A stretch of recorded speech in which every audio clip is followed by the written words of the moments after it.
சூலூர் ஓடக்கல் பாளையத்தில் சத்துணவு சாப்பிட்ட 10 பள்ளி மாணவர்களுக்கு உடல்நலக்குறைவு.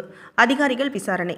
கோவை மாவட்டம் சுல்தான்பேட்டை ஒன்றியம் ஓடக்கல் பாளையத்தில் உள்ள அரசு ஊராட்சி ஒன்றிய நடுநிலைப் பள்ளியில் சத்துணவு சாப்பிட்ட 10 மாணவர்களுக்கு வாந்தி மயக்கம் ஏற்பட்ட சம்பவம் பரபரப்பை ஏற்படுத்தியுள்ளது. இந்த பள்ளியில் பயிலும் 142 மாணவர்களில் நேற்று சுமார் 100 பேர் பள்ளியில் வழங்கப்பட்ட சத்துணவு சாப்பிட்டுள்ளனர்.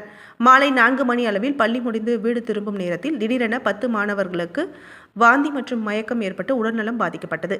இதனைத் தொடர்ந்து பாதிக்கப்பட்ட மாணவர்கள் உடனடியாக சுல்தான்பேட்டையில் உள்ள தனியார் மருத்துவமனையில் சிகிச்சைக்காக அனுமதிக்கப்பட்டனர்.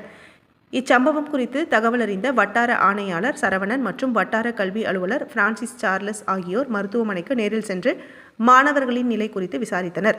சத்துணவில் ஏதேனும் குறைபாடுகள் இருந்ததா என்பது குறித்து அதிகாரிகள் தொடர்ந்து விசாரணை நடத்தி வருகின்றனர்.